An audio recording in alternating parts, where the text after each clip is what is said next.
From United Nations Television, this is UN in Action.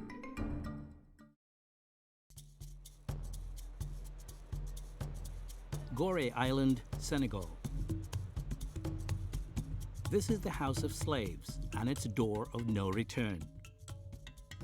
The point where millions of slaves were sold and shipped to British, Dutch, French, Spanish, and Portuguese colonies around the world.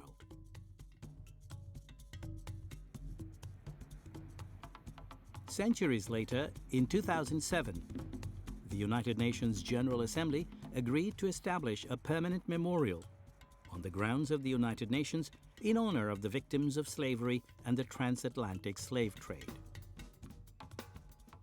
Thousands of them paid the Prime Minister of ultimate Jamaica, price. Portia Simpson. Their blood, sweat, tears watered the sugar plantations across our region. Some led rebellions and were tortured and hanged. They paid the price for our freedom with their lives. We must continue to acknowledge the tragedy and consider the legacy, lest we forget. In 2011, together with UNESCO, the Permanent Memorial Committee launched an international design competition. Under-Secretary-General of the UN Department of Public Information, Peter Lonsky-Tiffenthal.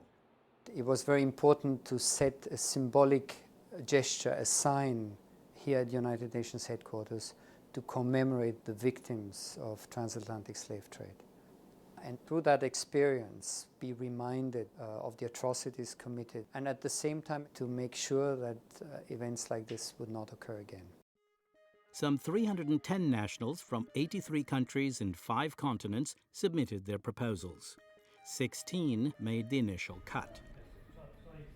Dr. David Boxer, former curator of the National Gallery of Jamaica and chairman of the 5-panel jury.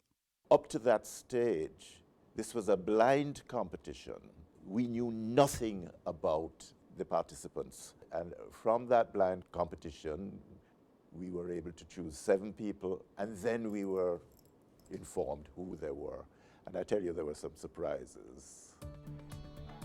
An architecture student from China, famous architects from Italy, the United States, France, Colombia, Portugal, and Finland.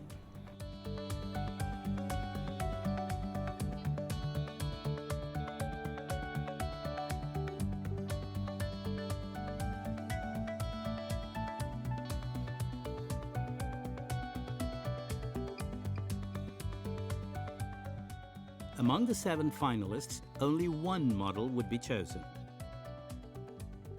Nervous, anxious, and excited, the finalists weren't even sure what the judges were looking for.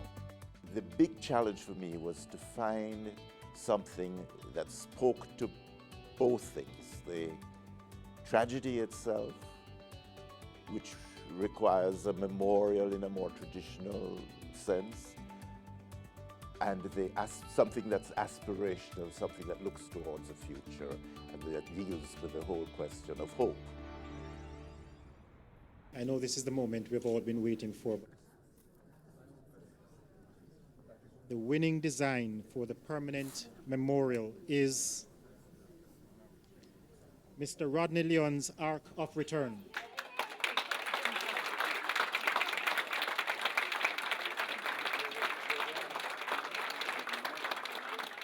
A descendant of slaves shipped to Haiti from the coast of Africa, Rodney is an architect based in New York. Known for his work on the African Burial Ground National Monument in Lower Manhattan, he explains his design. What we decided to do was to establish a design that was reflective of a ship, at the same time space that people can actually interact with and kind of come in to learn more about the transatlantic slave passage. Expected to be on display in New York in 2014, the memorial will serve as a reminder to millions of visitors, teaching future generations to remember one of the most tragic events in history. The Arc of Return, a stark contrast to the door of no return.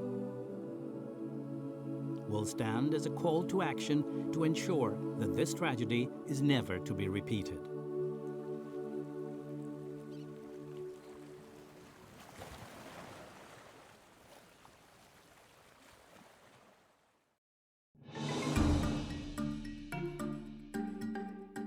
This report was produced by Mary Ferreira for the United Nations.